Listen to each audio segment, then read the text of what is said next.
반포의 거래량 자체를 보면서 시장을 판단하는 건 좋아요. 네. 근데 그 속에서 흘러다니는 맥락을 잡아야 되거든요. 맥락이요? 네, 맥락을 잡아야 되는데 네. 그 맥락을 잡을 때 상승장 초반부 같은 경우에는 사실 강남을 먼저 보는 게 맞긴 맞아요. 네. 왜냐하면 제일 먼저 그걸 사니까. 이왕이면 좋은 걸 사니까. 네. 그래서 거기에 움직임을 보면서 살아야 되는 그 분위기가 번져나가는지를 보면 되거든요. 근데 그 단계를 지난 단계에서는 그 강남을 보면서 판단하는 영향도가 살짝 떨어지기 시작해요. 왜냐하면 강남의 가격들이 비싸지기 때문에 점점 사람들이 어느 순간 강남의 가격들이 안드로메다로 가버리거든요. 네. 즉 안드로메다에 올라가 버린 강남을 사는 사람들은 우리 세계 사람들이 아니란 사실을 기억을 못하고 있는 거예요, 지금. 그러니까 지금 현재 강남의 가격이 오른다, 강남의 가격이 오른다라는 걸 보면서 강남을 살 수 있는 분들이 여기 몇 분이나 계실까? 아마 거의 없을 거예요. 그렇죠? 거의 없다는 얘기는 우리 동네 얘기가 아니에요. 미국의 얘기예요. 그냥 영국의 얘기라고. 근데 그걸 보면서 집값이 올라가기를 바란다라는 생각을 하고 있으니까 그걸 옛날에 적용됐던 그 법칙, 뭐 공식처럼 적용을 하고 있는 거예요. 키 맞추기, 갭 메우기. 네, 하고 있는 거거든요. 네. 근데 이미 그게 한 10년 전에 이미 그 갭을 메우고 올라가고 뭐 이런 과정에 있었던 그 강남의 모습과 지금의 모습은 좀 다르다. 그렇기 때문에 강남이 오른다라고 해서 그 뒤로 완전히 번져나가고 계속 오른다라고 하는 공식이 맞아떨어지는 게 아니라 지금 현재 상황에서는 우리가 이미 상승장 때 한번 겪었던 큰 분위기, 그리고 이미 돈은 많이 없고 조금 뭐가 예를 들어 정부의 규제나 이런 것들이 오게 되면 바로 감기 걸릴 수 있는 그런 시장 상황에서 강남의 움직임을 보면서 한다? 제가 볼 때는 강남의 움직임이 아니라 이 요즘에 마용성에서 좀 번져나간다고 그랬잖아요. 네. 이제부터가 포인트예요. 이제부터 옆으로 가는 상황에서 진짜 많은 실소자리 사려고 이제 덤벼들기 시작하느냐와 두 번째, 정부가 이거 지금 강남 올라가는 거 봤잖아요. 강남 올라가는 상황을 보면서 가만히 있는 정부 그동안 보셨냐 이거예요. 아, 그렇긴 해요. 맞아요. 근데 왜 그 얘기들을 안 하냐고요. 그러면 정부가 뭔가 또 이거 좀 건드려야 되나 라고 해서 뭐가 하는 경우에 안드로메다에 계신 분들은 돈 많은 분들이니까 정부가 규제를 하든 안 하든 상관없어요. 근데 안드로메다 밑에 지구에서 살고 있는 우리들은 대출 규제나 뭐 기타 규제가 딱 들어오면 우리 그냥 딱 스톱 걸릴 거 아니에요. 그 부분에 대한 우려를 가지고 항상 얘기를 하는 건데 그 부분에 대한 얘기가 나에 대한 얘기거든요, 진짜. 근데 왜 맨날 자꾸 우리 세계가 아닌 안드로메다 세계만 가지고 얘기를 하느냐. 제가 그 얘기를 하는 거예요. 이게 지난 상승장과 좀 비교를 해보면 강남이 가고 이렇게 순차적으로 온기가 퍼져나가면서 밑으로는 분당과 경부라인 쪽, 위로는 이제 뭐 노도관까지 멀리는 네. 뭐 이런 식으로 이제 온기가 퍼져나간 것처럼 한강벨트 따라서 이번에도 안 좋아질 조건들이 거의 다 이제 해소가 되지 않았느냐. 9월부터 이제 금리 인하도 한다고 하고, 물론 이제 시중금리랑 또 좀 차이가 있지만은, 네. 금리 뭐 낮아질 것만 남아있고, 공급 뭐 없는 거 뻔히 알고 있고, 전세가 지금 이렇게 올라가고, 차 올라가고 있고, 뭐 경기는 조금 안 좋습니다만, 뭐 그런 건설사 경기라든지 이런 거는 뭐 여전히 리스크가 있습니다만, 안 좋아질 수 있는 상황들이 점점 많이 해소가 되고 있는 상황. 네. 과거와는 이게 특별히 달라 보이는 게 있을까라는. 과거를 좀 공부하시고 그런 얘기를 했으면 좋겠어요. 공부 하나도 안 해놓고 지금 아는 체 하고 있는 거라니까. 요즘 들어서 제가 세게 하는 가장 큰 이유 중에 하나가 뭐냐면 네. 진짜 공부하거나 뼈저리게 당시 상황에 대한 시장 상황에 대한 고민이 없었던 분들이 아니면 그 시기에 투자했다고 나 옛날에 뭐 한 10몇 년 투자했어 이런 사람들이 지금 와서 막 얘기를 아는 체를 해요. 네. 근데 그 15년 전에 그분들 정확하게 말하면 초보자였잖아. 냉정하게. 네. 지금 고수라고 말하는데 그 당시 완전 초보자였잖아. 완전 초보자였을 당시에 얘기를 했던 그 내용들을 지금 곱씹으면서 그 당시 이런 상황이었구나 이렇게 얘기하는 게 아니라 당시 상황을 대충 지금 내 기준으로 퉁쳐가지고 이때 이랬을 거야 라고 얘기를 하는 사람들이 제가 볼 땐 태반인 거예요. 왜냐하면 강남이 오르고 있고 옆으로 번져나가고 있는 모습이 지금 나타나고 있잖아요. 네. 나타나고 있으니까 키 맞추기다. 제가 말했던 갭 메우기다. 이런 현상이다. 그러니까 옆으로 갈 거다. 그리고 이제 전세 가격이 올라가고 뭐 이렇게 되니까 이렇게 될 거다. 이 공식들을 본인들이 그 당시 상황에 맞춰서 고민한 적이 없기 때문에 그딴 소리 하는 거예요.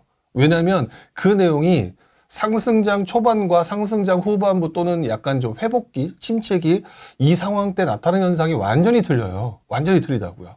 그런데 그 내용을 가지고 같은 내용이냐 막 설명하고 있는 게 제가 이상한 거예요. 어떤 부분이 좀 다른가요? 특히 일단 기본적으로 모든 움직임은 저는 사람을 봐야 된다고 그랬잖아요. 사람. 예, 사람을 봐야 되는데 우리들이 그동안 보면서 아 누구가 돈 벌었대라고 얘기하는 2010 뭐 한 4, 5년 이후의 시장, 네. 이 시장은 돈도 여유가 있었고요. 정부도 시장을 풀어줬던 상황이고 우리도 약간 흔히 말하는 부담이라고 그러죠. 주택을 구입하는 데 들어간 부담이나 이런 것들이 굉장히 여유가 있었어요. 기본적으로. 그 다음에 전세 가격은 올라갔고 그래서 주택을 구입할 때 굉장히 편했던 시절이었거든요.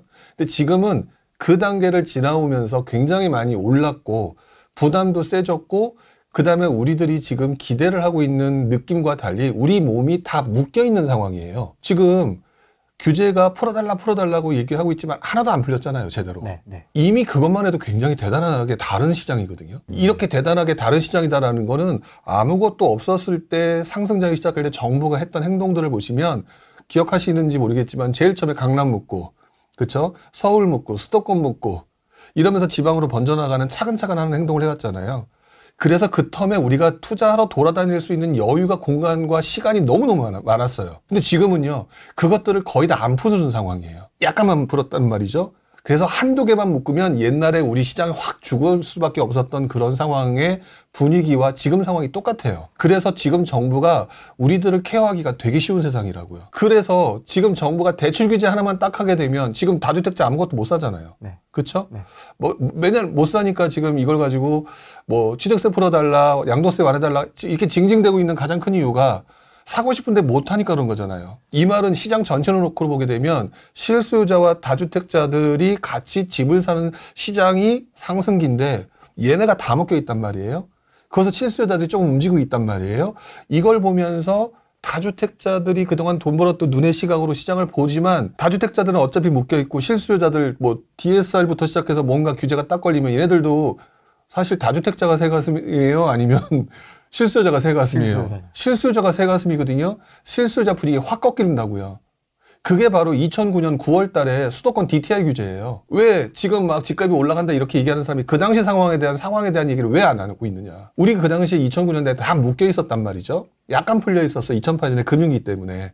많이 풀렸다라고 하지만 메인이었던 다주택자 규제라든지 취득세라 이런 것들이 쉽게 양도세라든지 이게 풀리지 않았던 상황이거든요. 뭐 조정적 이런 것들은 해제가 됐었던 상황이지만. 네. 그러다가 2009년도 초반부터 집값이 상승하기 시작하고 서울 뒤집어지고 강남 뒤집어지고 그때 갭 매혹이 나타나고 이러면서 바로 1년 전에 집값이 올라가는 걸 보면서 못 들어갔던 사람들이 다시 시작이다라고 해서 눈 다시 돌아가서 미친 듯이 들어오는 시장이 만들어졌고 그때 정부가 딱 하나 대출 규제 딱 하나 했는데 그냥 시장 무너져 버렸단 말이죠. 그게 왜 그랬느냐? 우리들이 몸이 이미 다 묶여 있었단 말이에요. 근데 지금 얘기하는 사람들 자세히 보게 되면 상승장 초반에 아무것도 안 묶여 있고 묶여도 서울 규제하고 다 어디 규제하고 다 그 규제가 점점 번져나가는 시간의 여유가 있고 돈도 여유가 있고 대출도 자유롭게 할 수 있는 세상인 것처럼 표현하면서 막 지금과 그때를 비교를 하고 있다. 경험 없으니까 그딴 소리 하고 있는 거 아니냐. 그러니까 제가 이게 화가 나는 거예요. 지금은 그러니까 예전과 달리 제가 요즘 세게 얘기하는 가장 큰 이유 중에 하나가 뭐냐면 지금 무너지는 경우 제가 잘못해서 삐끗하잖아요.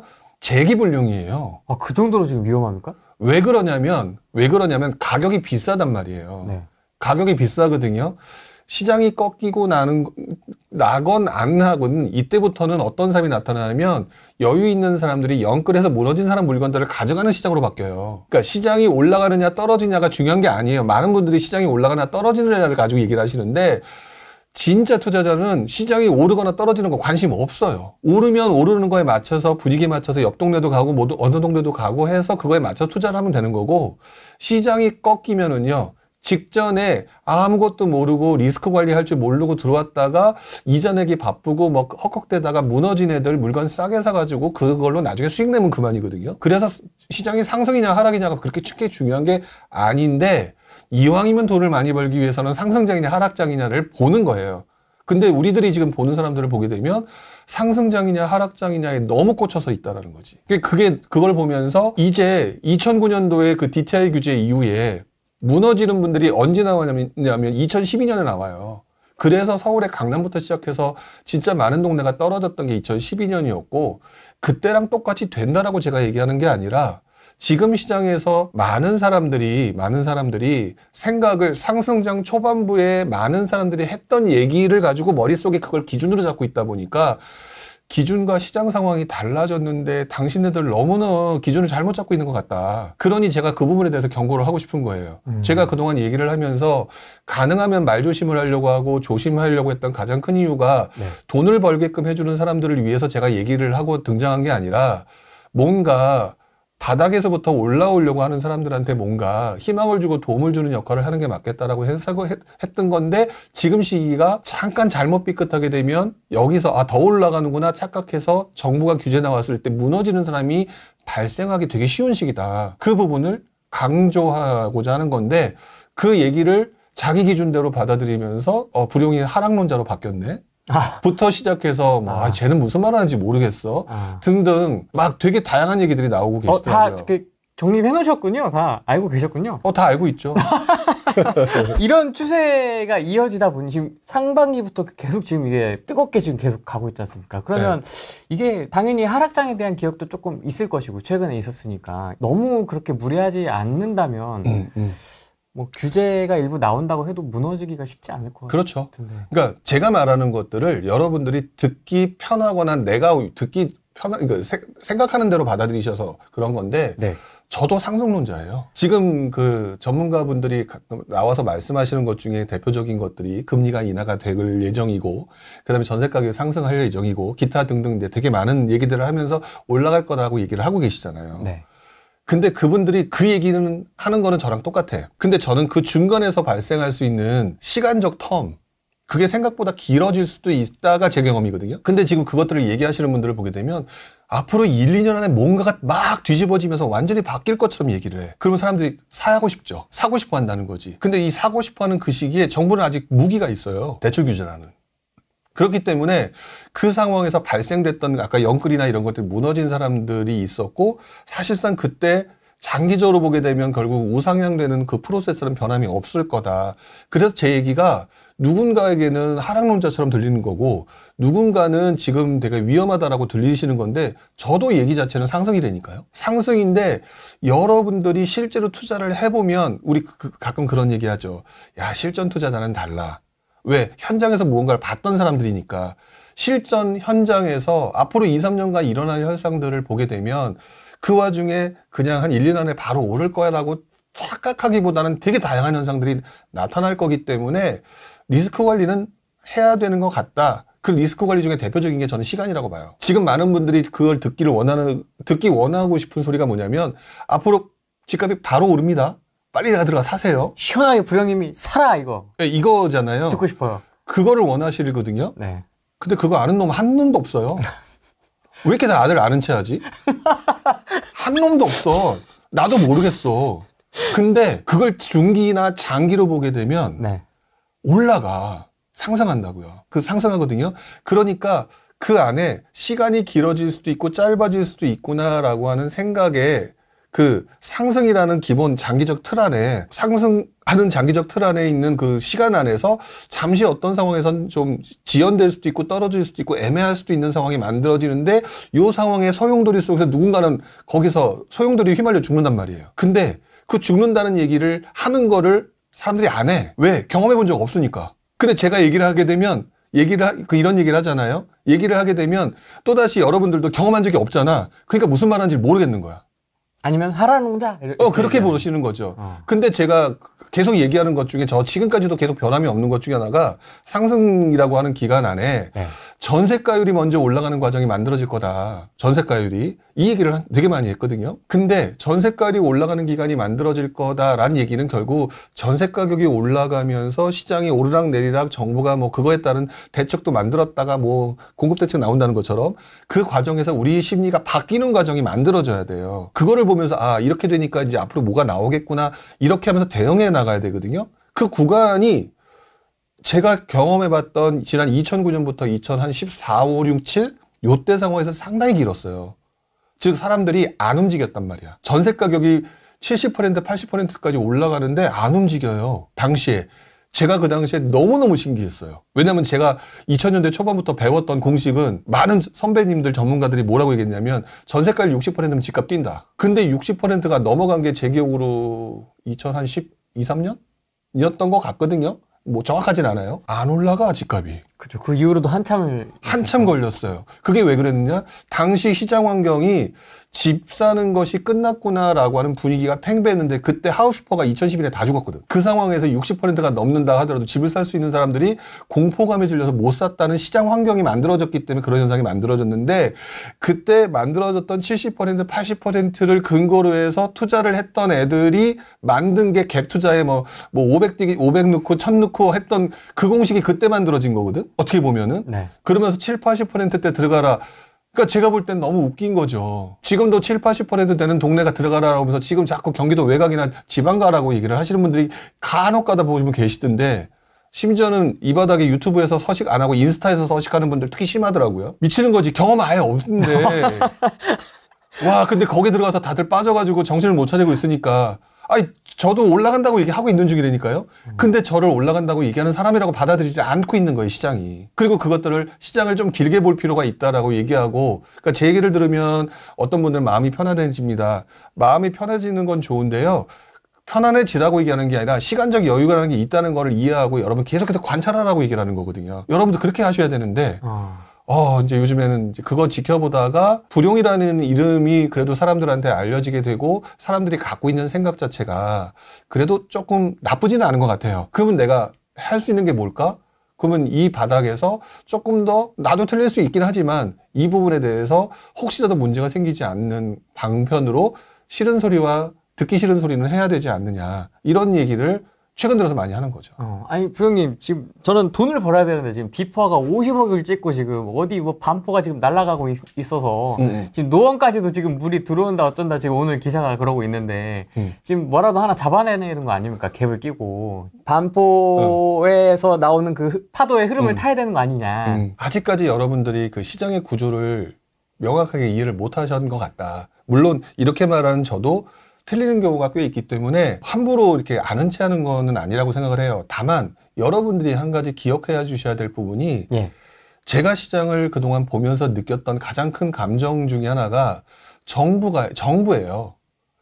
정부의 역할이 진짜 중요하거든요. 근데 여러분들은 정부의 역할을 가지고 뭐라고 얘기하냐면 취득세 풀어, 다주택자 풀어 요구하는 대상으로 여기고만 있지 얘네들이 시장을 어떻게 만들어간다라는 것들을 잘 모르는 것 같아요. 그러다 보니까 이네들이 움직여지고 앞으로 만드는 시장에 대해서 대응하고 이거를 이용해서 투자해서 돈을 벌겠다는 생각이 하나도 없어. 그게 잘못됐다는 거거든요. 지금도 보면 반포가 움직여, 뭐가 움직여. 지금이잖아요. 나오잖아요. 그러면 퓨처에도 그대로 된다는 보장이 있어요, 없어요? 없거든요. 근데 있는 것처럼 생각하고 접근한다는 거죠. 정부가 여기서 규제 때리면 끝이니까. 그런데 지금 정부는 기본적인 패턴이라는 게 존재하고 있는 게 뭐냐면 시장이 불균형하게 시장이 뭔가 이렇게 엉켜버리면 그것들을 풀어야 되는 역할을 갖고 있어요. 기본적으로. 그래서 여러분들은 돈을 벌어야 되니까 지금 상황으로 돈 벌을 게가 어디냐라고를 나우를 기준으로 보는데 시장에서 진짜 돈을 벌려면은요. 나우가 아니라 퓨처를 봐야 되는 거고 퓨처를 보기 위해서는 기본적으로 정부의 행태를 봐야 돼요. 그리고 정부가 지금 현재 무엇을 해결해야 되는 시장 상황인지를 봐야 된다고요. 자세히 보시게 되면 지금 서울 집값이 오르는데 정부가 좋아할까요? 그 기사는 하나 나왔습니다. 지금 예의주시하고 있다고. 그러니까 예의주시하고 있다라는 얘기는 바꿔 말하면 서울 올라가는 게 싫다는 얘기거든요. 싫다는 얘기인데 그거는 이제 차치하고 잠깐 옆으로 밀어놓고 근데 우리는 그것만 보고 쫓아가야 되는 거 아니야? 라고 하고 있단 말이죠. 근데 냉정하게 정부는 이것 말고도 해결할 게 너무 많아요. 첫 번째, 지금 올 상반기부터 지금까지 공급 대책은 그렇게 엉망으로 내놓으면서 계속해서 나왔던 대책을 보면은 다 보면 건설사 살리기예요. PF. 그쵸? 그 얘기가 무슨 얘기예요? 건설사 살리는 게 최우선 대책이라는 얘기거든요. 미분양. 그쵸? 그리고 건설사 살리기를 하고 난 다음에 지금 계속해서 도드라지고 있는 게 공급 문제잖아요. 그쵸? 공급 문제를 해결하려고 그러는데 며칠 전에 저도 이제 어저께 제 유튜브에서도 설명을 한번 드렸었는데 건설사들이 그 3기 신도시 땅이 만들어져 가지고 이제 입찰을 해 가지고 땅 가져가서 집을 지어야 될 거 아니에요. 근데 입찰을 안 해요. 지금 유찰돼요. 즉 정부가 지금 3기 신도시 우리 이렇게 공급 부족하지 않습니다라고 얼마 전에 장관 나와서 얘기했잖아요. 물량은 부족하지 않아. 근데 건설사들이 집을 지을 생각이 없어. 그러면 집을 짓도록 만들어야 되거든요. 근데 건설사들이 하는 얘기를 잘 들어보시게 되면 나 힘들거든. 나 이거 사고 이거 지으려면 이거부터 해결해 줘야 되는데 라고 얘기하는 내용을 자세히 들여다보시면 분양가 상한제를 폐지해달라. 그렇죠? 지방에 있는 그 시장 활성화시킬 수 있도록 해달라, 오피스텔 주택수 제외해달라 등등 되게 많은 얘기가 나오고 있어요. 이 얘기는 결국 앞으로 시장은 서울이라고 하는 그 기본적인 틀 속에서 집값이 오르나 떨어지냐가 아니라 정부는 얘는 일단 예의주시하고 있다라고 해놓고 얘가 우선순위가 아니라 그 옆에 문제가 가장 많은 지금 건설 살리기, 비아파트 부분, 공급 부족 이것들과 지금 지방과의 서울과의 양극화 이것들을 해결하기 위해서 제가 볼 땐 다음번 수순은 두 가지예요. 비아파트 부분 공급이 지금 엉망진창이잖아요. 그러려면 비아파트 해결해 줘야 되고요. 건설사를 살리기 위해서는 지방을 살려야 돼요. 이 두 가지 대책으로 흘러가게 될 것은 다 자명한 이치다.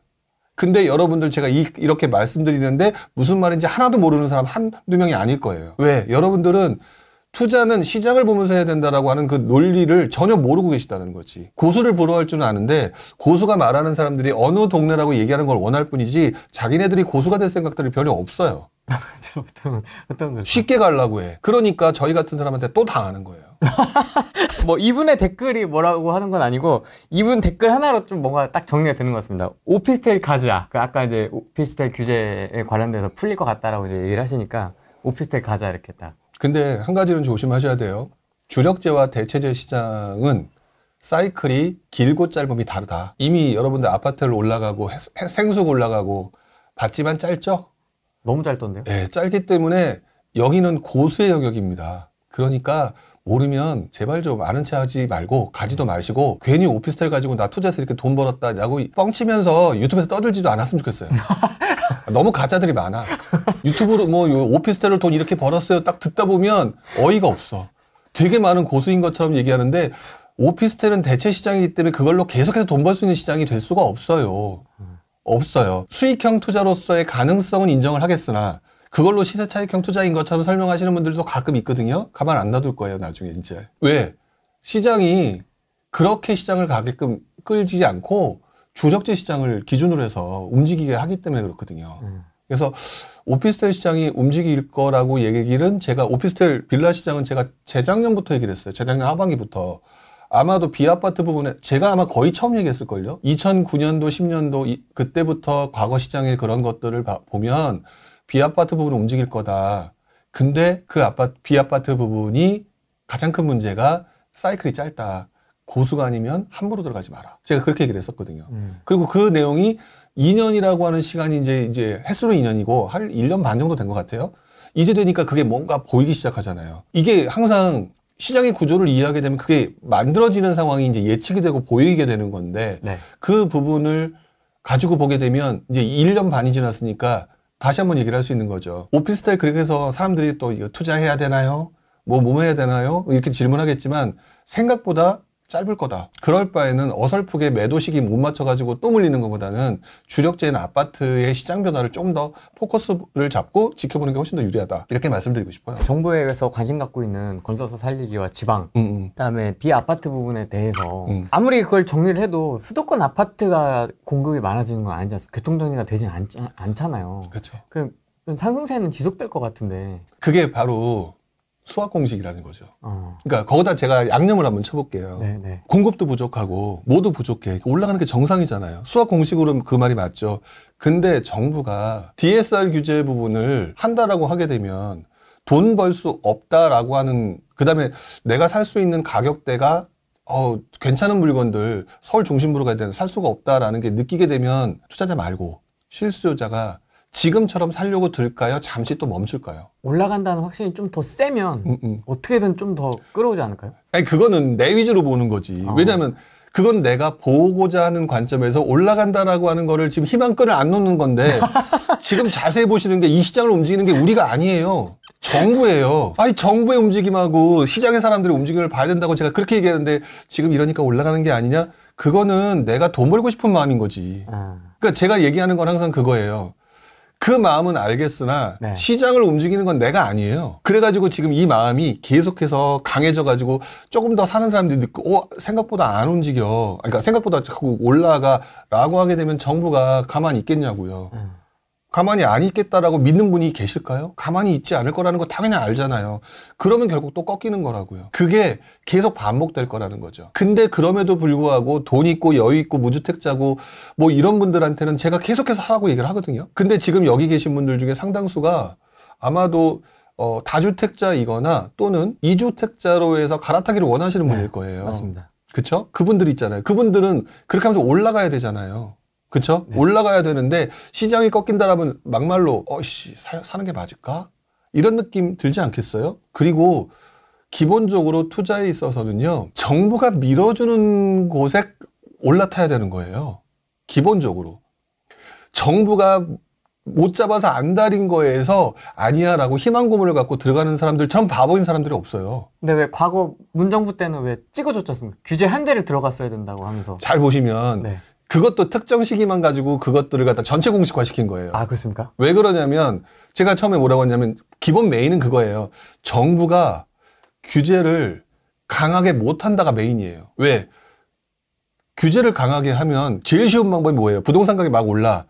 그러면 제일 먼저 해야 되는 게 규제를 해야 되는 거잖아요. 규제할 때 저 같으면 이렇게 하겠어요. 전국 거래 금지. 근데 말도 안 되는 짓이잖아요. 네. 그게 왜 그러냐?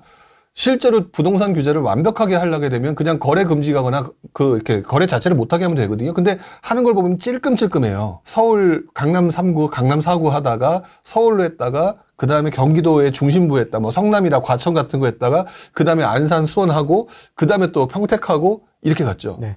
뭐냐면 정부는 규제에서 시장을 엉클어뜨리는 걸 싫어한단 말이에요. 그렇기 때문에 지금 그 말이 정부가 시장을 엉클어뜨리기 싫고 규제라고 하는 걸 차근차근 해나가면서 시장이 급변하는 걸 막기 위해서 하는 행위를 우리가 이용해서 투자하는 방법이 그 방법인 거예요. 그런데 지금 상황에서는 정부가 다 묶여 있는 상황이기 때문에 대출 규제가 딱 하나만 있는 거거든요. 그렇기 때문에 지금 상황에서 아마 대출 규제를 또 한 번 하게 되면 순식간에 분위기가 달라질 가능성이 있어요. 그렇기 때문에 옛날 기준으로 이렇게 되면은 뭐 어떻게 된다라고 하는 거. 지금 많은 분들이 얘기하는 공식들이 상승장 초반부터 후반에 알려져 있는 기본 공식들만 가지고 자꾸 생각을 하고 판단하시는데 이 시기는 그 공식이 잘 안 맞는 시기라고 전 봐요. 그 왜 또 안 맞느냐? 여러분들이 경험한 적이 없어. 그러니까 지난번에 내가 지난번에 보니까 2017년에 2020년에 이랬어. 나 때는 말이야 이러고 있잖아요. 그러고 지금 얘기를 하고 있는 거거든요. 네. 저도 그때를 아는데 저는 그 다음에 그걸 얘기하는 거예요. 근데 있잖아 2009년엔 이랬어. 이건 어떻게 설명할 거야? 지금 이러고 있는 거예요. 그래서 그 점을 좀 조심해야 되는 거죠. 여러분들 기본적으로 투자는 어차피 뭐 부동산 하는 분들 많이 얘기하는 것 중에 장기 우상향이라고 그러잖아요. 네. 그래서 무조건 하셔야 되고 시기에 따라서 많이 하느냐 적게 하느냐에 다를 뿐이거든요. 지금은요 많이 하는 게 아니라 쟁여두는 시기예요. 돈을. 왜 그러냐면 지금 돈을 쟁여두는 시기는 시장이 상승장 초반도 아니고 상승장 후반을 지나서 이게 시장을 살려야 되나 말아야 되나 기타 등등 정부도 혼란한 시기고 공급 부족이나 이런 것들 때문에 뭐 모두 해결해야 되고 되게 복잡한 시기라 차근차근 만들어가면서 무언가를 방향성을 이제 새로 잡아가는 거거든요. 거기를 근거로 해서 내 통장에 돈이 있는 거를 가지고 어느 시기에 정부가 밀어주는 쪽에 올라타야 되겠다라고 하는 시기인데 여러분들이 가지고 있는 속마음이 뭐냐면 여러분들은 상승장에 이미 경험하셨잖아요. 통장에 돈 있는 걸 못 보는 거. 네. 그 못 보는 그 고질병이 지금 또 나오고 있는 거예요. 근데 20년, 30년 가까이 했던 사람이 쟤 뭐라고 얘기를 하고 있는 거냐? 나도 해봤거든. 그때 돈 제대로 못 벌더라. 지금 제가 그 얘기를 하고 있는 거예요. 차라리 쟁여두고 있다가 시장을 바꾸고 시장의 방향성을 새로 만들어줄 때 거기에 올라탈 때가 크게 버는 거고 상승장 초반에 그렇게 해서 올라탔던 사람들이 크게 돈을 벌었기 때문에 여러분들이 속상하고 질투해서 들어왔잖아요. 그때부터 시장 꼬여요. 지금도 꼬이고 있는 시장이라니까요. 그러면 그 정부가 밀어주는 방향 자체를 캐치를 잘 못하거나 현금이 없으면 진짜 손가락 빨고 있겠네요. 그렇죠. 엉뚱한 데 가서 투자하거나. 그러니까 2009년도에 그 얘기를 제가 지금 하는 얘기가 많은 분들은 2009년도가 또 될 거 또 이렇게 될 거야 라고 생각할 수도 있거든요. 네. 저는 그때랑 똑같이 된다는 생각은 안 해요. 단지 좀 비슷하게 가고 있어서 그거를 참고하는 건데 문제는 여러 번 얘기를 해왔지만 여러분들이 잘 와닿지 않는 것 중에 하나가 뭐냐면 지금 서울이 올라간다라고 얘기하고 있는 이 상황에서 서울하고 경기도 또는 지방의 격차가 엄청나게 벌어졌죠. 그렇죠? 그러다 보니까 얼죽신 뭐 이딴 소리 나오죠. 얼죽신. 네. 그러면서 시장이 바뀌었다라면서 되게 아는 체를 하는 사람들이 너무 많아졌어요.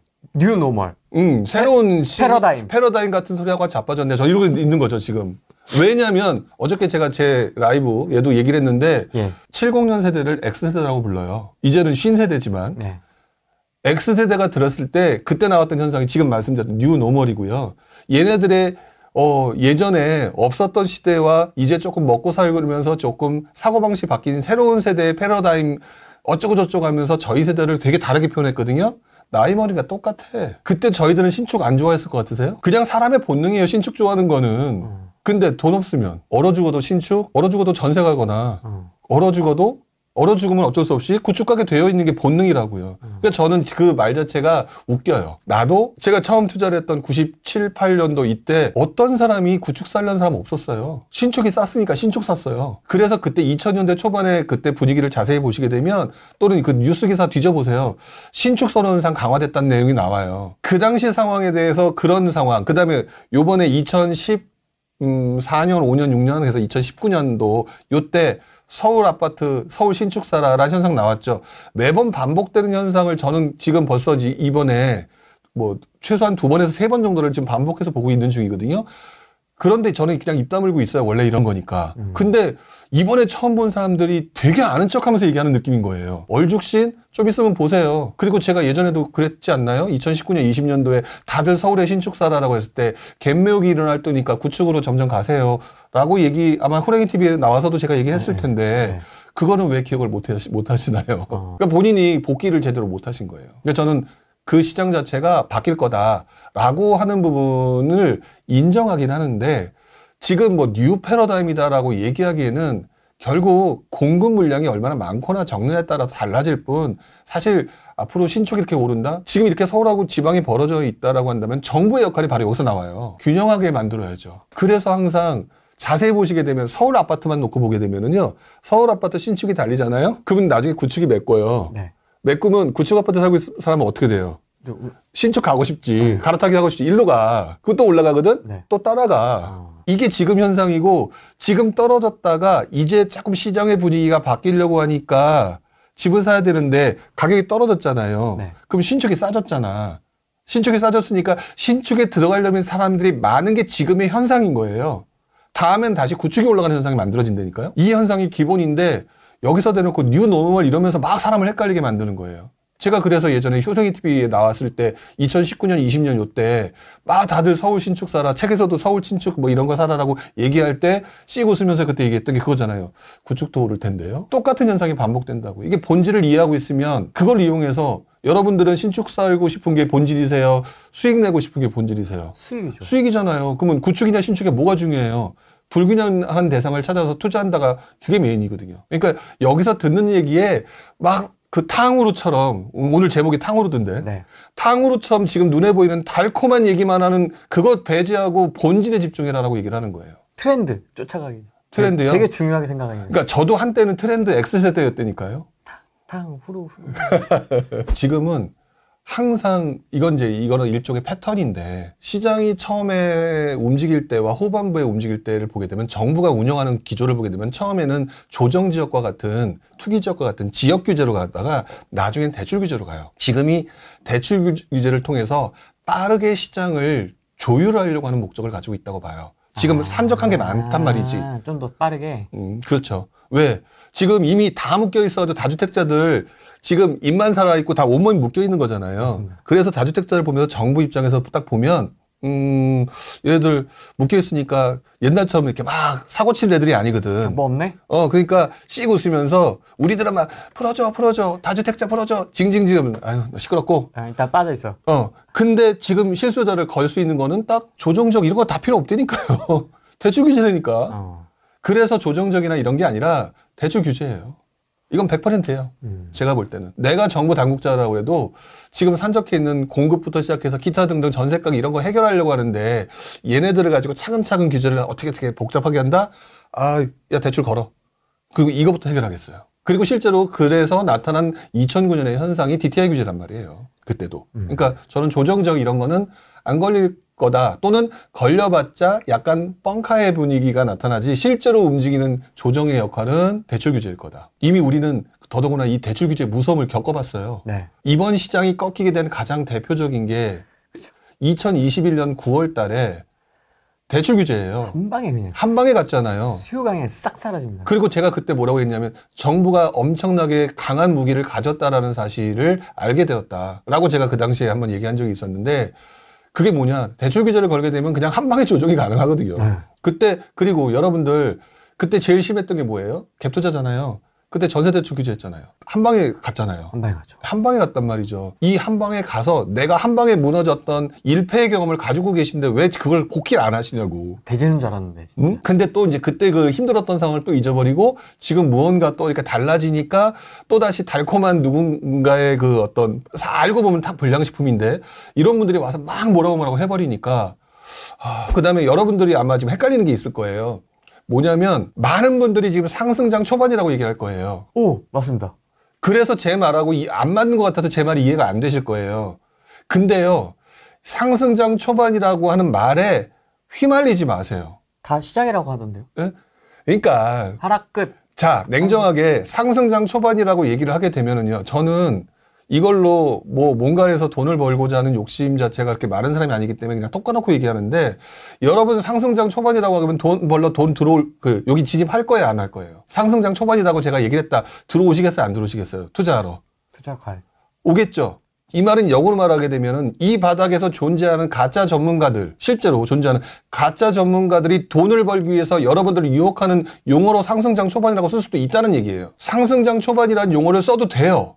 왜 그런 줄 아세요? 상승장 초반이라고 하는 용어를 써도 되는 이유는 상승장 초반에는 더럽게 안 올라. 그리고 나중에 지나보게 되면 바닥을 찍는 상황이기 때문에 상승장 초반이었구나 하고 나중에 그게 확정이 돼. 여러분들이 알고 있는 상승장 초반, 그러니까 이번에 상승장 초반이라고 얘기하는 거 말고 우리 지난번에 겪었던 상승장 있잖아요. 상승장 초반이 몇 년일까요? 어려운 15년이라고 하시는 분도 있고요. 16년부터라고 하시는 분도 있고요. 뭐 어렵습니다. 맞아요. 제가 지금 그 얘기를 하는 거예요. 상승장 초반이라는 용어는 탕후루 예요. 정확하게 표현하자면. 왜 그러냐? 나중에 지나고 난 다음에 알아요. 나중에 지나고 난 다음에. 근데 흔히 말하는 공식대로 하게 되면은요. 상승장 초반은 언제부터 시작되냐면 2013년도부터예요. 왜?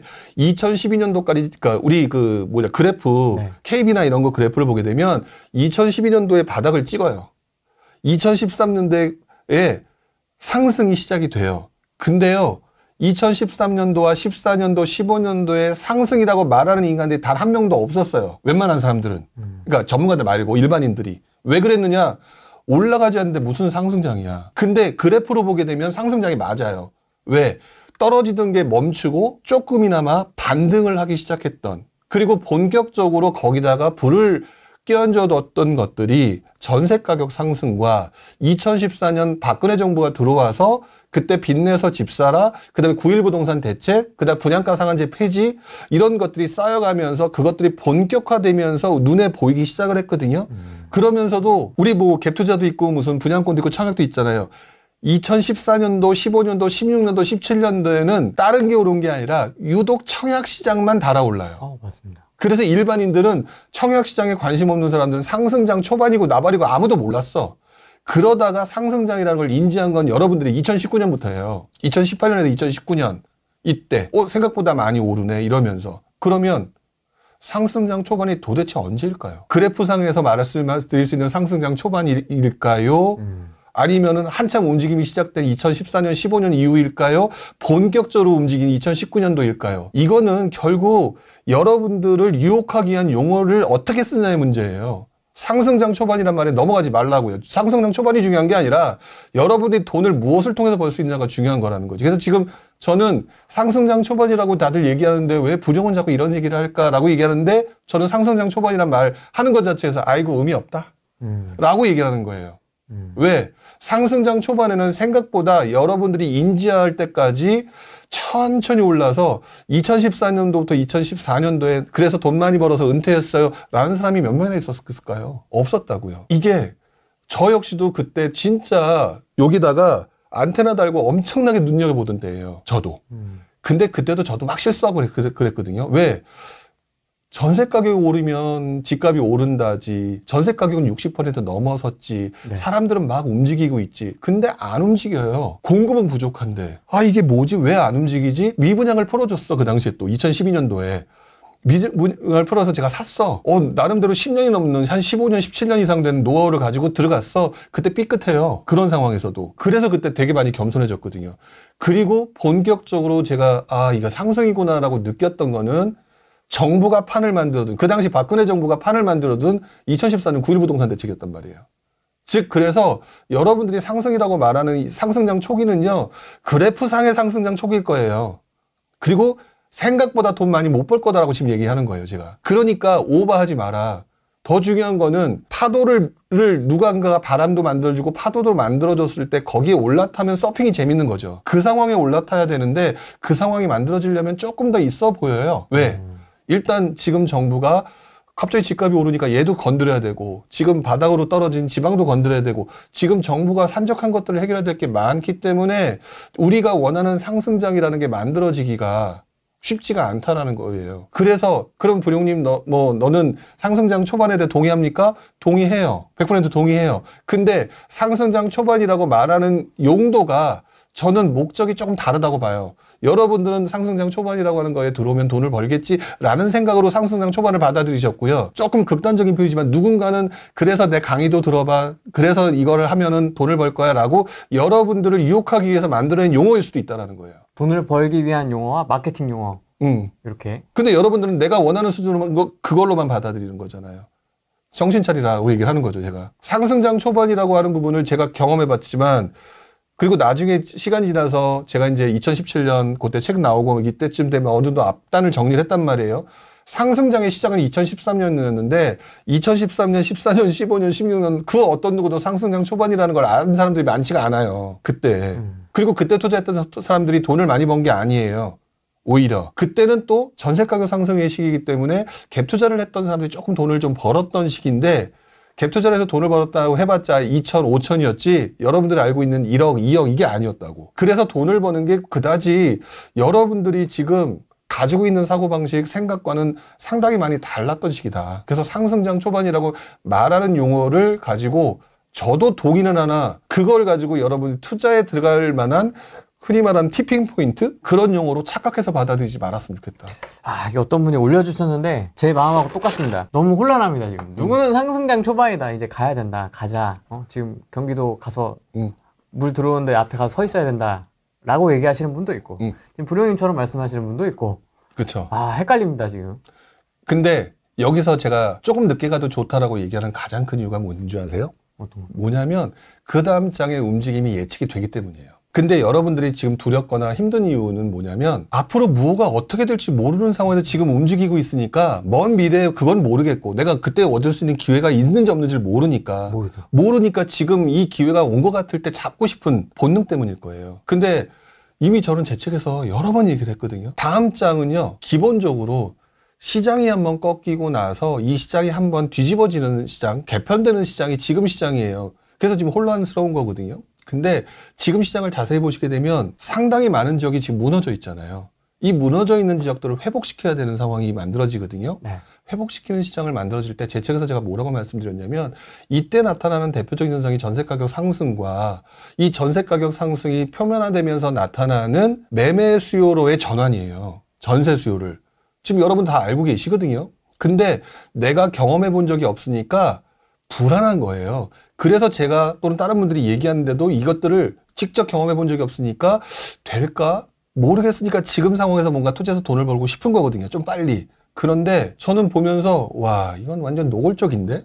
라고 생각이 들어요. 왜? 아까 잠깐 이제 얘기 속에 표현이 됐지만 공급이 부족하다는 얘기는 그리고 지금 공급이 부족한데 이 공급 부족한 기본적인 상황에서 보게 되면 지금 건설사들이 지금 무너져 가고 있거나 또는 분양을 못 하고 있잖아요. 네. 물론 어디서는 분양하고 있지 않습니까?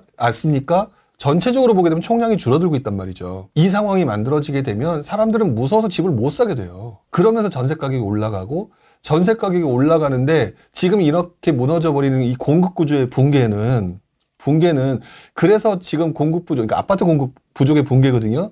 결국 그걸 아니까 지금 정부가 나서서 하는 소리가 비아파트 부분 가지고 얘기를 하는 거거든요. 비아파트 부분은 기본적으로 6개월에서 1년이면 공급량을 늘릴 수 있거든. 근데 이게 메인이 아니기 때문에 이것도 한계가 올 거예요.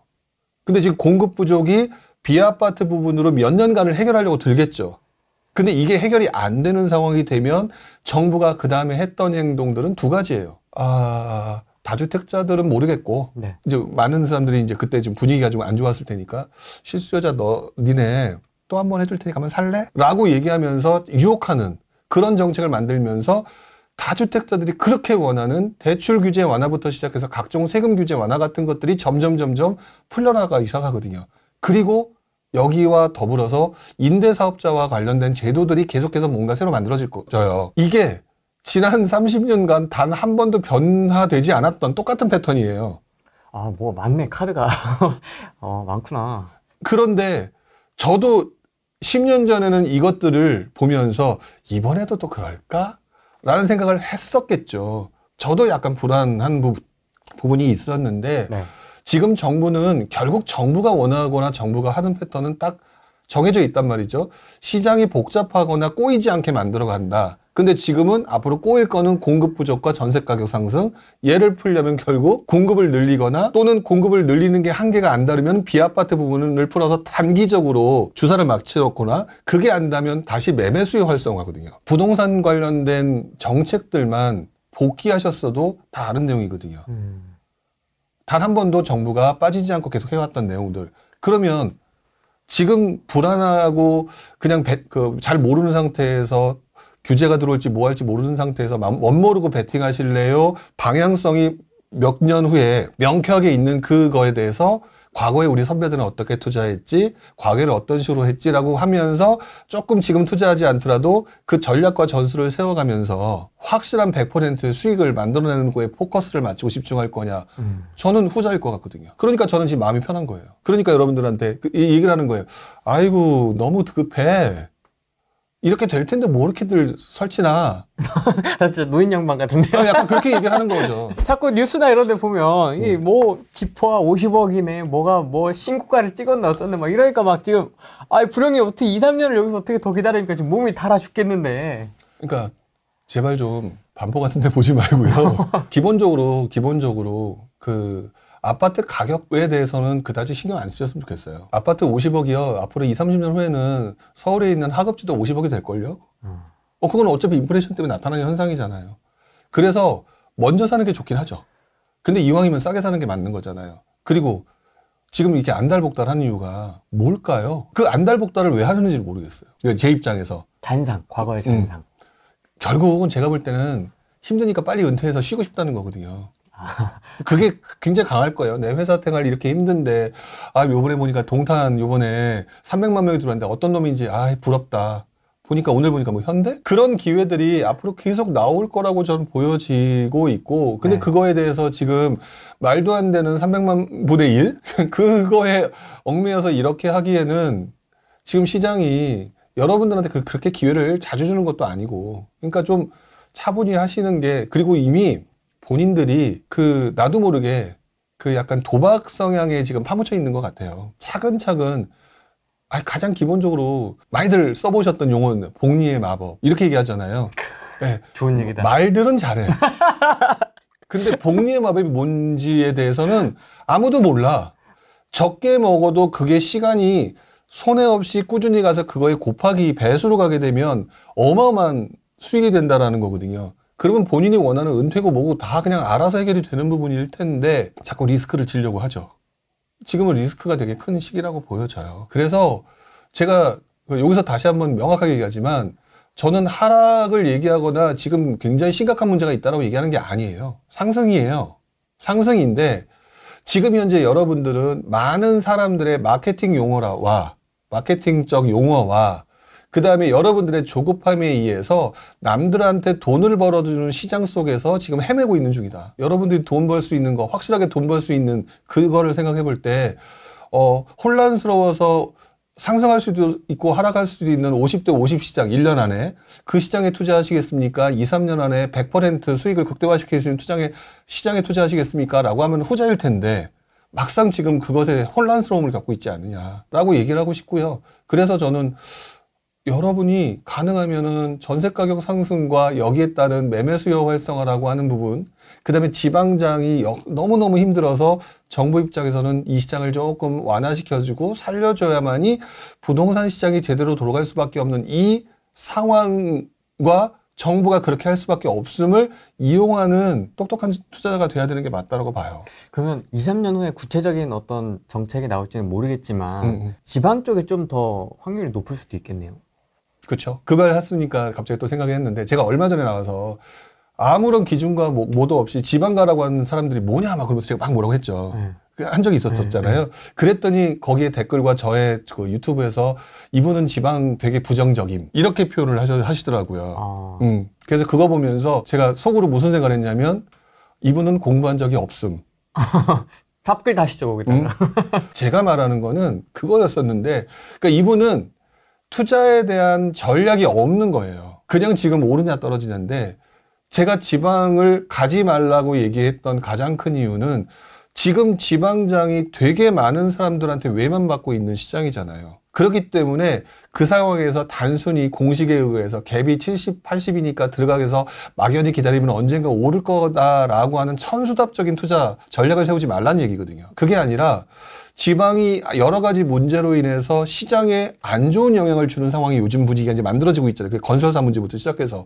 이렇게 되면 정부가 자연스럽게 판을 만들어주면서 지방을 살 수 있는 구조를 만들어줄 텐데, 그때 들어갈 때 흔히 하는 말로 뭐 갭 투자를 한다라고 하게 되면 그때 입지가 괜찮은 곳에 갭 투자를 뭐 70, 80에 맞춰서 들어갈 수 있다. 그때 들어가도 될 거를, 그러면 그 시간 동안에 여유 있게 공부도 하고 과거에는 어땠는지 찾아볼 수 있는 여유가 충분히 있을 텐데, 지금 그런 공부할 수 있는 준비는 하나도 안 된 상태에서 누가 얘기하니까 들어가야 된다? 라고 하는 행동들을 하는 이 전략과 전술이 없으니까 그걸 가지고 그분들한테 단편적으로 얘기할 수 있는 건 지금 가지 마라 라고 얘기를 하는 거거든요. 그러니까 제 말을 해석할 수 있는 능력이 없는 거예요. 그러니까 다 자르고 저분은 지방 부정적임 이렇게 달아버리는 거죠. 그래가지고 저 얼마 전에 봤어요. 제 이름을 아예 제목에다 써주셨더라고. 이분 생각이 틀림. 아, 유튜버입니까? 아니 그분 말고 또 다른 분을 봤는데, 어떤 분이 제 이름을 갖다가 그 제목에다 그 블로그에다 딱 박아놓고 저 양반 생각을 다 잘못하고 있는 것 같다라고 써 있더라고요. 그러면서 쭉 쓴 걸 딱 보는 순간 제가 웃음이 터졌어요. 완전히 잘못 생각하고 있구나 얘. 그런 경우도 있거든요. 그러니까 제 말이 맞고 틀리고를 떠나서 그런 걸 해주셨으면 좋겠다는 거죠. 저 양반이 도대체 왜 저런 얘기를 하고 있는지에 대한 그 비하인드 스토리를 알려고 노력하시는 게 맞다. 그 사람이 떠드는 내용이 그냥 앞에서는 지금 지방 사지 말라고 얘기했으니까 내가 부동산에 관련된 지식 없는 사람 입장에서는 지방 사지 말래. 이렇게 단편적으로 가게 되면서 그게 이제 자꾸 표면화되는 것 같은데, 제가 말하는 거 여러분들 이제 그 투자 오래 하셨던 분들 또는 이제 경험하셨던 분들은 아마 아시겠지만, 제 말은 곱씹고 곱씹으셔야 돼요. 나중에 이제 조금 느끼실 거예요. 아, 이때 요 말이었구나. 근데 지금 그것들을 갖다가 그냥 내 기준으로 막 자꾸 판단하려고 드시니까. 탕후루처럼 즉각적으로 얘기해 주시면 안 돼. 딱 혀에 닿자마자 싹 녹게. 지방은 앞으로 기회가 올 거다. 그러니까 지금은 먼저 들어가지는 않았으면 좋겠다. 라고 일단 먼저 얘기를 해야 될 것 같아요. 싹 녹습니다. 혀에서.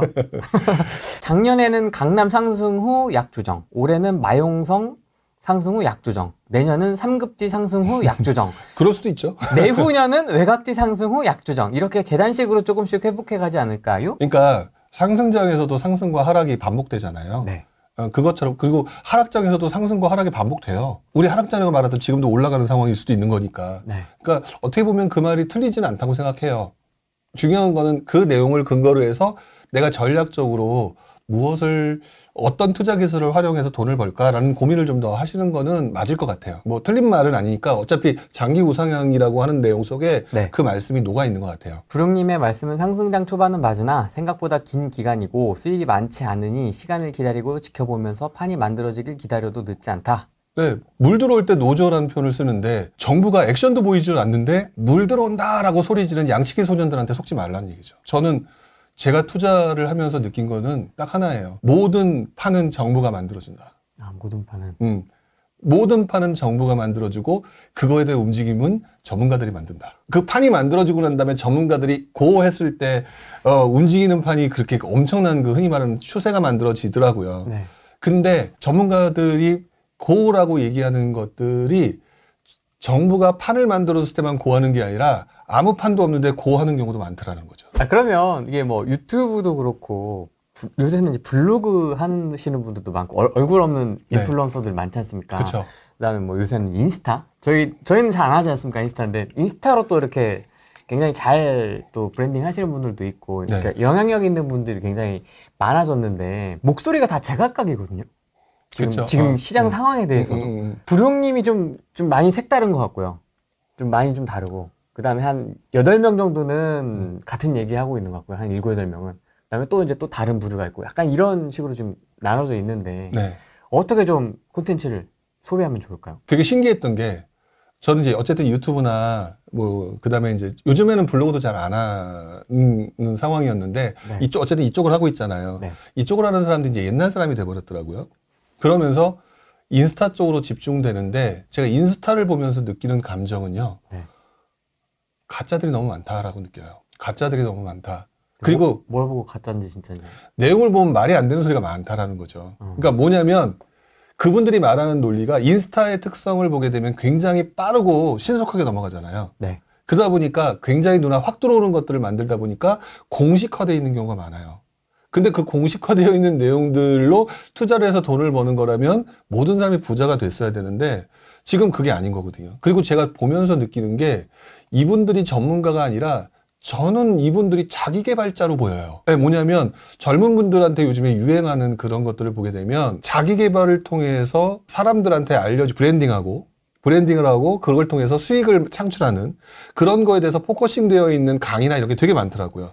그러면서 거기서 만들어진 분들이 그 실제로 부동산이나 이런 거에 대한 어떤 깊은 지식을 떠나서 짧은 지식을 가지고 흔히 말하는 뭐 PPT든 아니면 뭐 망고보드에 나와 있는 그런 내용을 가지고 보여드리고 그걸 가지고 이제 막 사람들한테 나 이렇게 해서 돈 벌었어 라고 하면서 설명하는 게 너무 많다 보니까 많아 보이니까 이게 되게 휘발성이고 한편으로는 젊은 분들한테는 이게 맞아서 그럴지 모르겠지만 결국 젊은 분들이 한번 크게 다치겠구나 라는 생각이 좀 들어요. 이것마저도 그분들이 볼 때는 꼰대 같은 발상이다 라고 생각하실지 모르겠지만 저는 그분들이 올리는 내용 중에 상당수가 너무 깊은 내용이 없고 그리고 깊은 내용이 없는데도 불구하고 사람들한테 알리기 위해서 너무 노력을 하는 즉 자기 개발을 통한 수익 창출이 더 큰 목적인 것 같아 보여요. 그러다 보니까 조금 걱정이 되긴 하는구나.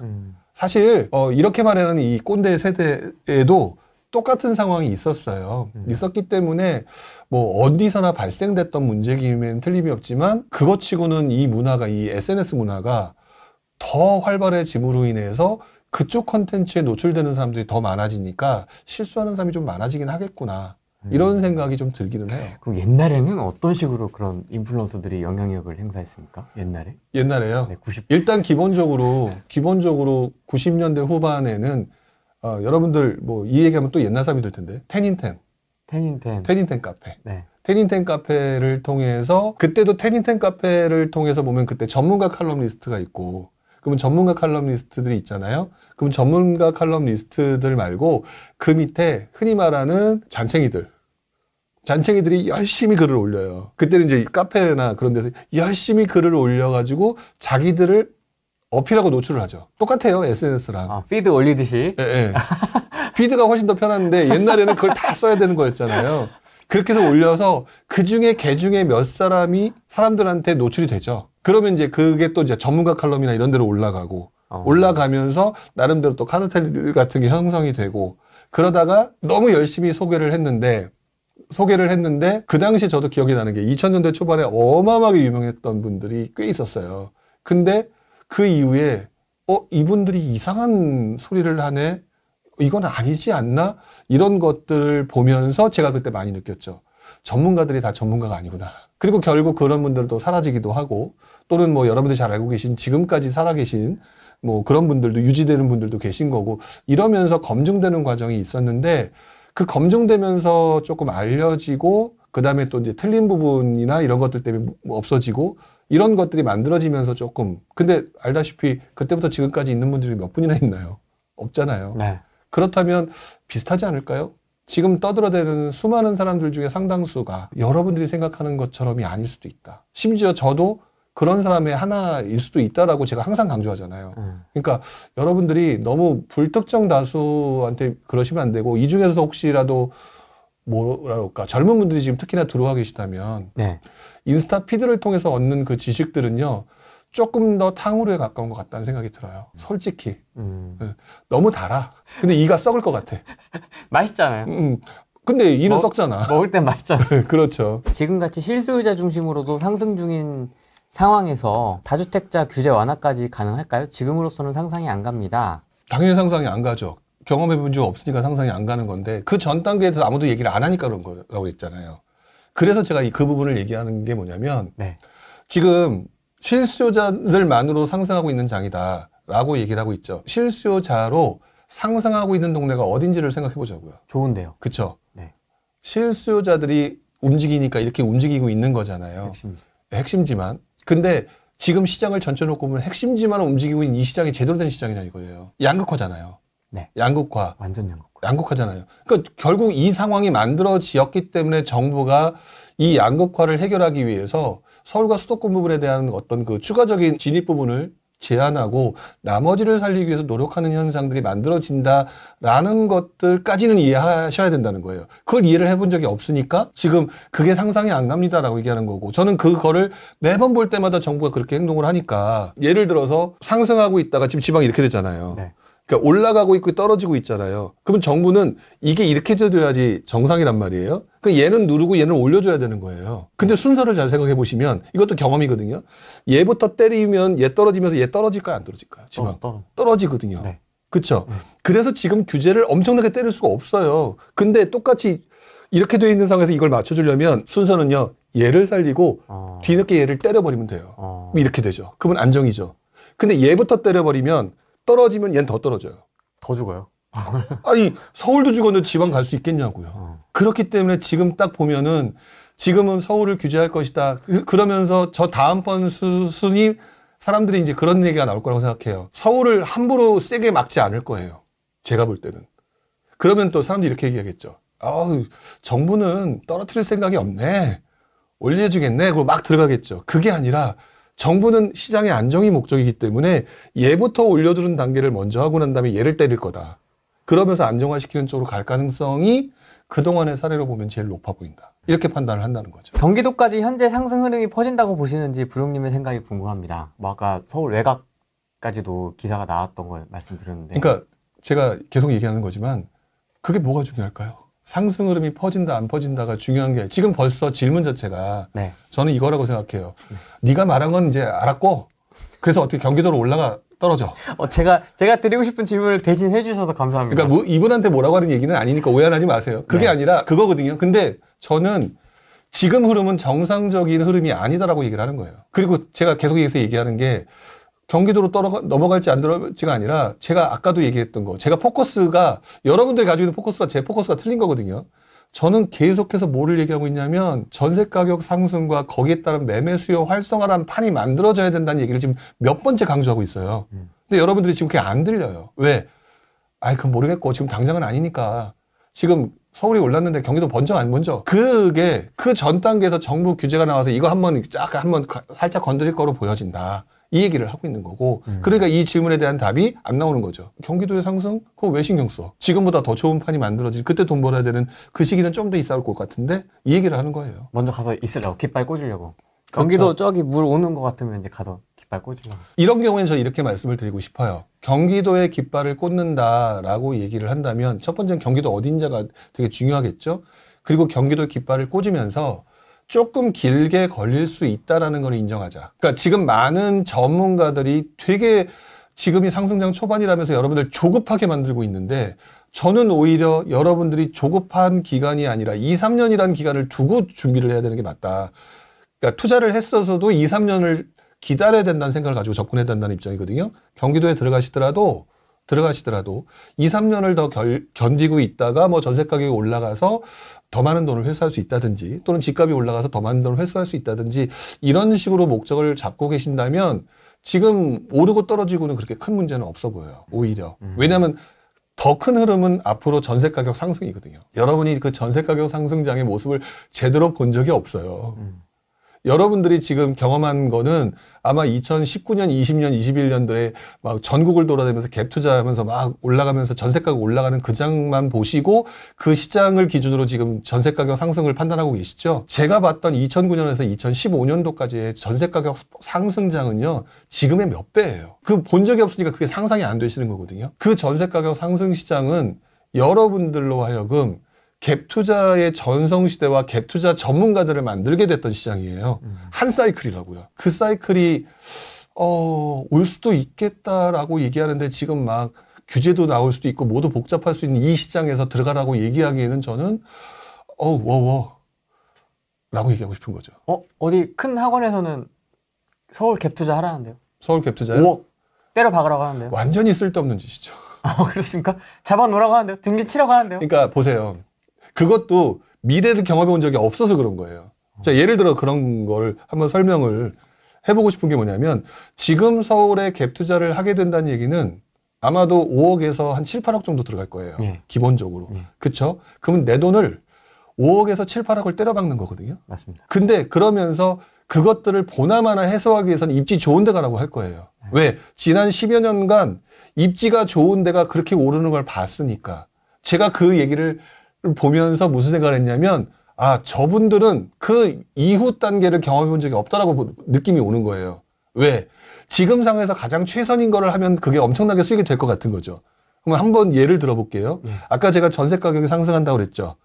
전세 가격이 상승하고 그 다음에 너무 전세 가격이 상승하게 되면은 다시 매매 수요로 전환시키기 위해서 매매 수요를 활성화시키는 그러니까 수요 확장 정책을 펼친다라고 얘기를 했잖아요. 글로 간다라고 한다면 지금 서울에 새 아파트를 5억에서 7, 8억 주고 신축을 사게 되면 아까 2, 3년도 걸리고 또 몇 년 걸리잖아요. 그럼 한 5, 6년이 걸려요. 얘가 신축일까요? 구축일까요? 구축이에요. 그쵸? 그러면 신축이 그 당시 상승장이 오게 되면 신축이 올라요? 구축이 올라요라고 하면은 신축이 오르는 건 당연하잖아요. 그러면은요, 이 갭 투자로 5억짜리, 7억짜리 주택을 사놓는 게 최고의 선택이 아니라 이 시장의 흐름을 보면서 정부가 판을 만들어주잖아요. 그럼 그 시점에 차라리 지금 5, 6억이 아니라 전세 가격이 좀 더 밀려 올라가서 2, 3억 주고 전세 가격이 미친 듯이 올라가는 상황이 만들어질 때 사놓는 게 훨씬 더 유리한 선택이 되는 거고요. 더 나아가서 후반부를 가게 되면 새로 그때 이제 정부가 그 건설사들 살려놓고 막 해가지고 이제 분양들을 시작하잖아요. 분양들을 시작하는 그 집에 서울에 입지 좋은 것을 사게 되면 분양가 10%만 주고 사도 돼요. 무슨 말인지 이해하시죠? 네. 그쵸? 그러면 지금 서울의 아파트를 그냥 15억이라고 치고, 그럼 10%라면 1억 5천이죠.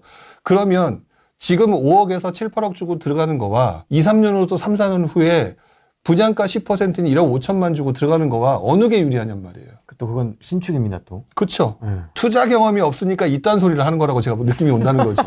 지금 5억하고 7억을 넣게 되면 지금 기준에서는 다 맞는 것 같아 보이는 거지. 지금 올라가는 것 같으니까. 그러니까 그게 보이는 거지. 근데 이 사람이 제가 근데 얘기했잖아요. 하지만 지금 지방장도 살려야 되고 모두 하기 때문에 조금 대출 규제 이런 게 올 수도 있다라는 리스크에 대한 얘기를 했잖아요.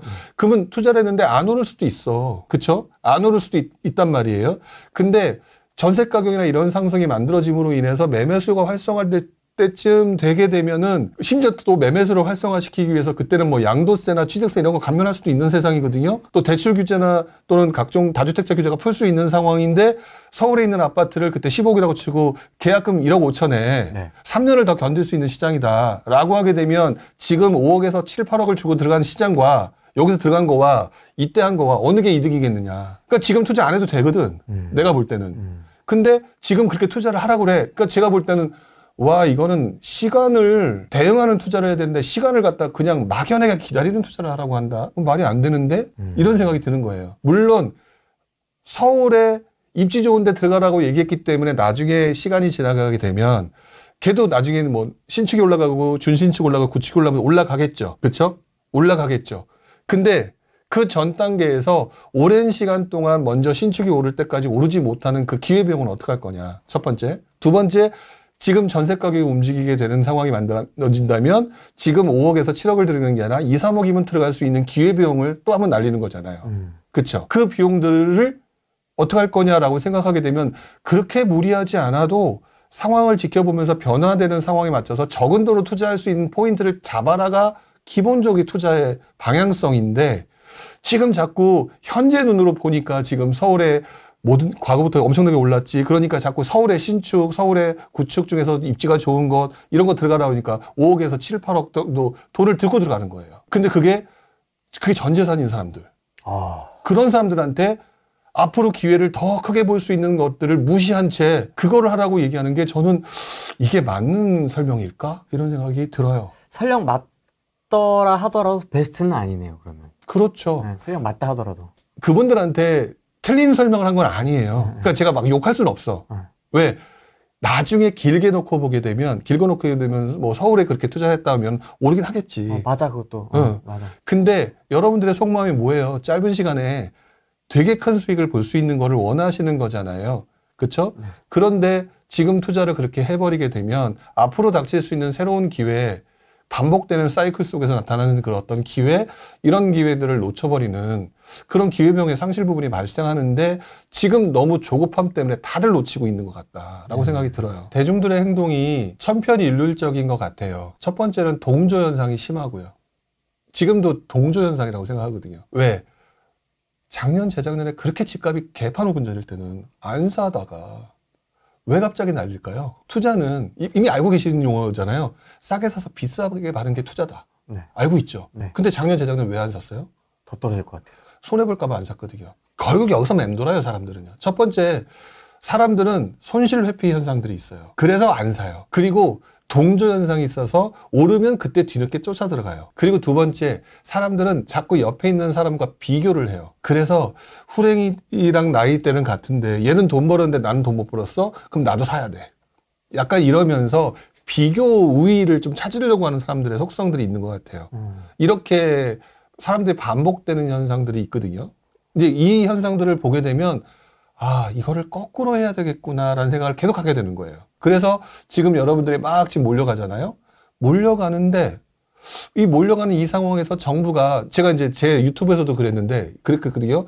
막 올라간다 이러니까 제발 좀 설레발 치지 마라. 설레발 치면 바로 정부 대출 규제 나온다라고 얘기하고 며칠 있다 대출 규제 얘기가 막 나왔었거든요. 이런 설레발들을 치지 않도록 좀 여러분들이 좀 차분하게 봐야 되는데 아직까지는 그게 쉽지는 않은 것 같아서 좀 답답하긴 하지만 어쨌든 중요한 거는 거꾸로 가는 거를 의도적으로 자꾸 애를 써야 돼요. 쉽지 않던데. 작년에 그 하락장 때 진짜 그 분위기에서는 진짜 뭐 둔촌주공 망한다 그러지 뭐 망한다 그러지. 근데 이럴 때 이렇게 생각하시면 돼요. 설마 죽으면 나만 죽겠어? 다 죽지? 왜냐면 제가 처음에 투자를 했던 IMF 때 모든 사람이 아무것도 못할 때였거든요. 그 당시에는. 지금보다 분위기가 더 안 좋았던 시즌이잖아요. 뭐 우리나라 망했다라는 얘기 하는 상황이니까. 네. 대한민국이 망했다라고 생각했을 때 제가 투자를 할 수 있었던 가장 첫 번째 요인은 설마 대한민국이 망하겠어? 어쨌든 힘은 들겠지만 정부가 살리려고 노력은 하겠지. 정부가 같이 망하고 죽을까? 그 다음에 국회의원들이나 정부 당국자들이 우리나라가 있어야지 나름대로 떵떵거리고 살 텐데 망쳐놓고 다 도망가고 살까? 살아날 거야.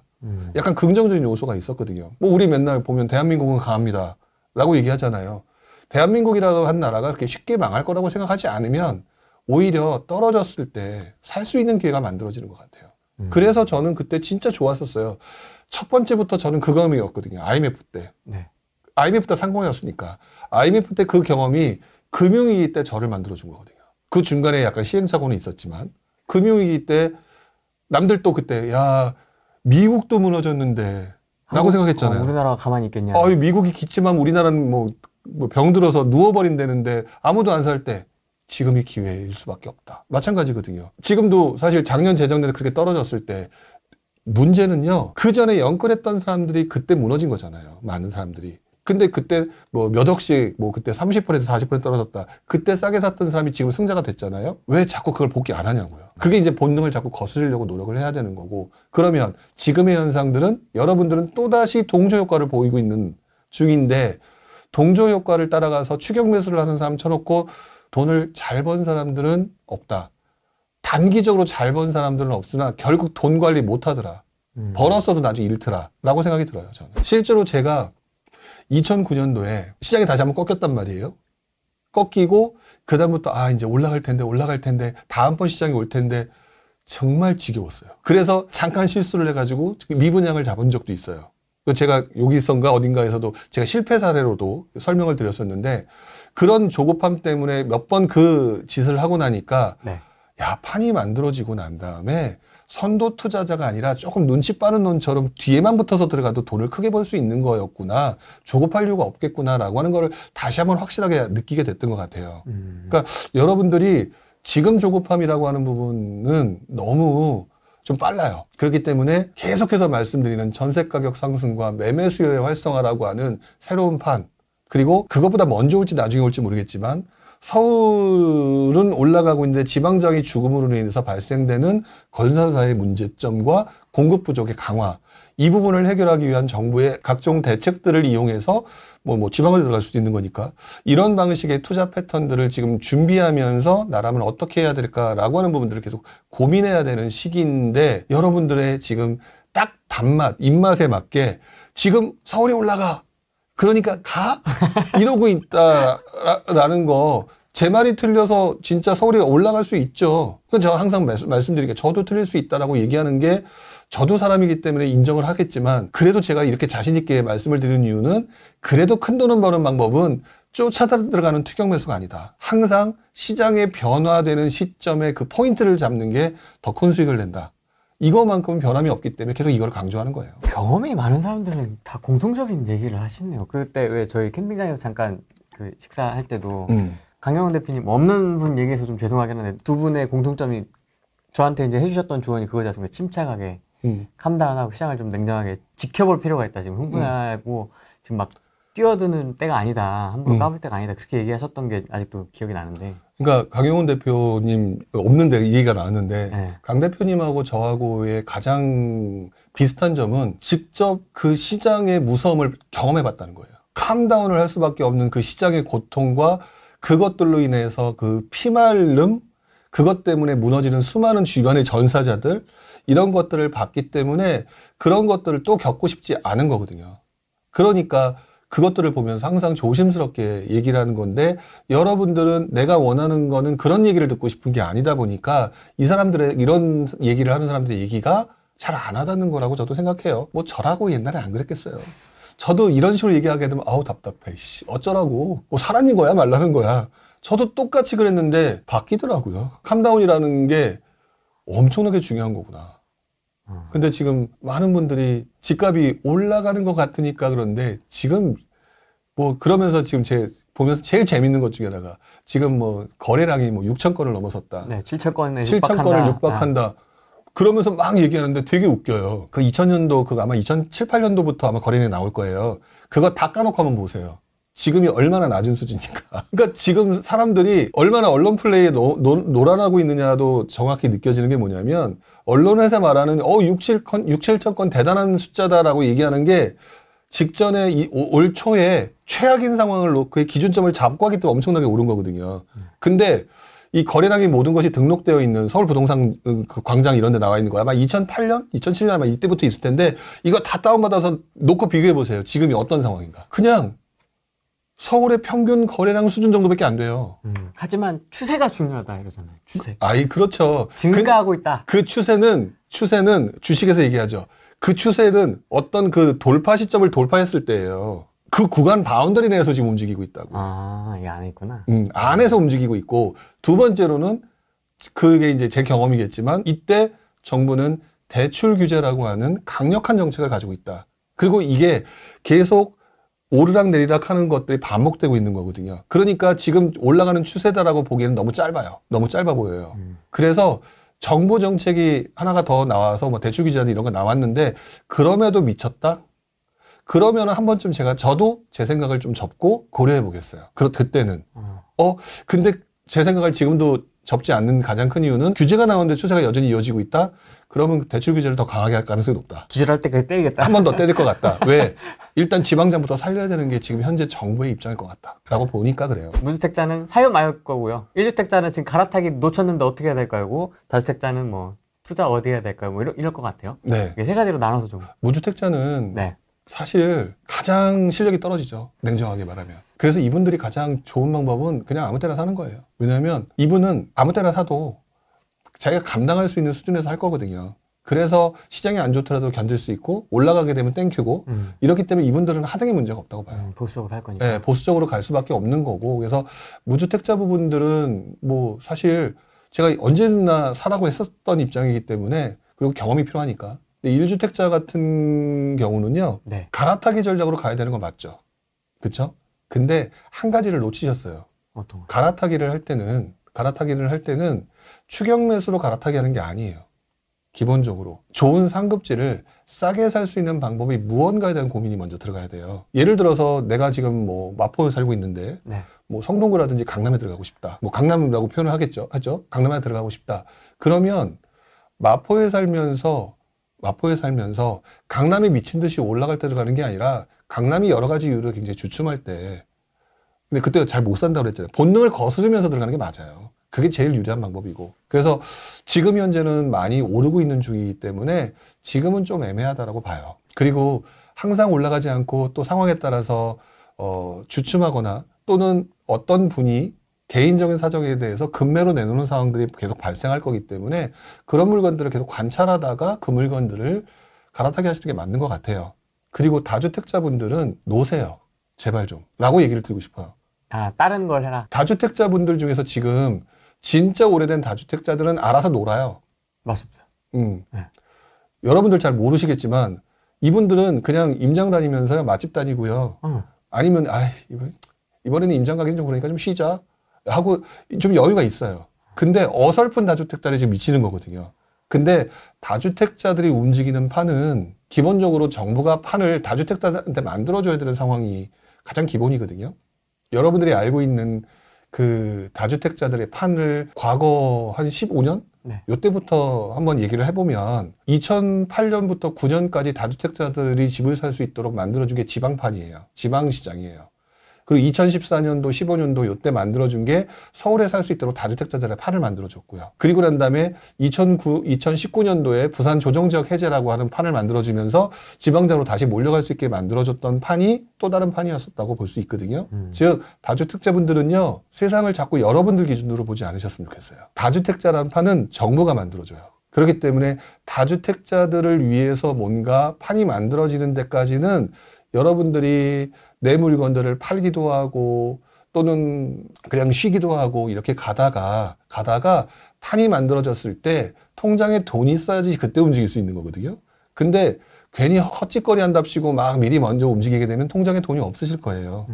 돈이 없으면 닥쳤던 개가 지붕 쳐다보듯이 될 테니까 다주택자분들이 극복해야 될 게 하나가 있는 게 뭐냐면 통장에 돈이 있는 것을 즐기고 지방에 임장을 꼭 가야 된다라고 하는 어떤 그 강박 아니면 서울에 임장을 가야 되는 이 강박들을 벗어나는 연습들을 하는 시기다라고 생각하셔야 돼요. 지금은 그렇게 하셔야 된다. 하락장을 겪어본 몇 안 되는 선배로서 끝으로 좀 구독자분들에게 나 이거 좀 꼭 진짜 좀 꼭 좀 기억했으면 좋겠다. 잊지 말고. 저희 같은 사람들을 볼 때 보면 답답해하세요.